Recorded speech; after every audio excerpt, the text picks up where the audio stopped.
año como este es difícil predecir en dónde estaremos en 2049, pero George Clooney no quiso dejar de intentarlo en la adaptación para Netflix de la novela de Lily Brooks, The Midnight Sky.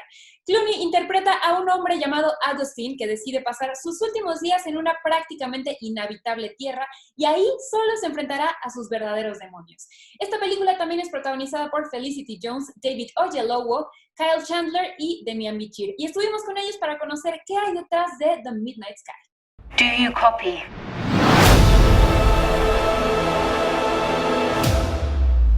I have to get to that antenna.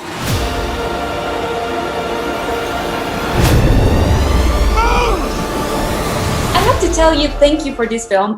As I was watching it, I found myself asking myself the way I see life and the way I see time and the way I spend time with other people. And I wanted to know, what did it trigger in you that made you want to tell this story?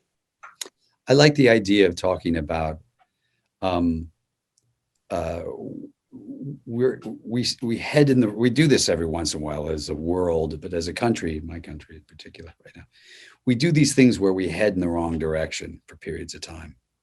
And that direction, if you played it out over a long period of time, is completely conceivable that we blow up the earth, or we let climate change destroy, we ignore science, we let hate fester, and all of those things. And I like the idea of having the conversation about how fragile mankind is and how we are the keepers of that, and it is our responsibility to make sure that the generations that follow us are given an opportunity to grow. And so I love the idea of that kind of a story. It was before the pandemic, And then the pandemic hit, and we were like, oh, it's also about not being able to communicate, not being able to talk to people at home, not be able to be near your family. I feel like your characters are kind of the heart of the film. They got straight to my heart. And that's mainly because of that conversation they have about time and the way we spend time. So I want to know if your perception on time and what you're doing with your lives somehow changed after being part of this film. Who wants to start? The whole perception of real life coming back from after doing this film till today it's just kind of a blur. I have to honestly admit, it's understandable that we're comparing the film and the events of the pandemic, but in another sense, it's so difficult to talk about the pandemic and the film because one and the other are just so diametrically different in realities of what they are. And unfortunately, one is so real and so dismal, and the other is meant to be entertainment. But there is no doubt that what the film is, and because of this world that we're in right now, it's a different film than one that was initially everyone started out to make. It's altered as any film does. I mean, events happen in the world, and it changes the meaning of things, sometimes for the better, sometimes for the worse. Hopefully this is for the better, and this movie is a balm of some sort for people. And I really hope that's true. Totalmente de acuerdo con Kyle. El arte tiene esa maravillosa peculiaridad, tiene ese potencial, tiene el potencial de cambiar la mente y el corazón de la gente. Yo estoy seguro de que esta película además no podría ser más puntual en muchos sentidos. Entonces, a mí lo que me ocurrió como espectador cuando la vi, después de haberla filmado y demás, es que me conmovió hasta las lágrimas. Eso a mí me parece que es un síntoma preciso de lo que le puede ocurrir a esta película. Además, me parece formidable que haya coincidido en este tiempo en una plataforma que llega a todas partes del mundo, porque vamos a poder tener esa idea de lo que significa la solidaridad antes que otra cosa. Nosotros, estos cinco miembros del crew, de la tripulación de esta nave, representan a la humanidad completa. Somos completamente distintos entre nosotros y sabemos que dependemos el uno del otro. Esa es la gran lección de esta pandemia. You know, guys, I love your characters. I love what they represent. And I have to ask you, if you were to leave Earth, what would be the one thing you would miss the most? And what would be the one thing you would be happy you don't have to deal with anymore? Oh, wow. Well, it's an interesting question because I think for our characters, we've deliberately extricated ourselves from the planet because whatever family means to us is something to get away from. in a sense, but for me personally, to be away from my wife and kids would be unimaginable, unthinkable. I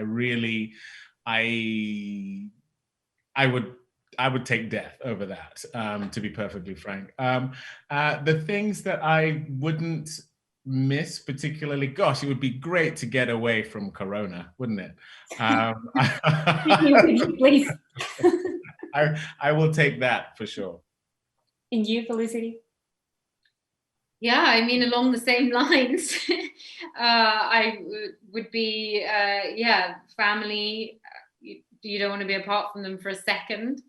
But I don't know. I never really wanted to go up into space. I've actually never had the desire to do it. So it was interesting to explore it through a character. But I think I'm definitely earthbound, and I'm happy to see it through on Earth. I'm kind of happy that you are here too. Work. Really, I guess I really felt connected to it because it seems to me that he's the kind of person who would sacrifice and give up everything for his passion. And I want to ask you, because you also chose a career that's time demanding and you know, a lot of things. Where's that fine line between sacrifice and maybe missing things that might be more important later in life? How can you tell? Because I feel like you've done it perfectly. Well, you know, people would have criticized me 7 years ago before I started dating them all that, you know, what I was missing was, you know, a relationship and children and all those things. I got that now. So, you know, there are no, the sacrifices are the same one that every human being makes along the way. You sacrifice your time for things you believe in. You sacrifice, you try to spend your days and nights doing as best you can for your family, and then moving outward for your friends and family, and moving outwards from there to the rest of the world. And if you have an opportunity to do that, a lot of people have 3 jobs and they don't have the time to do that. They just have to take care of their family. I'm lucky enough to be able to spend my time looking at other things besides my career. And that's I consider that a responsibility. I feel like, you know, whom much is given, much is expected. You know?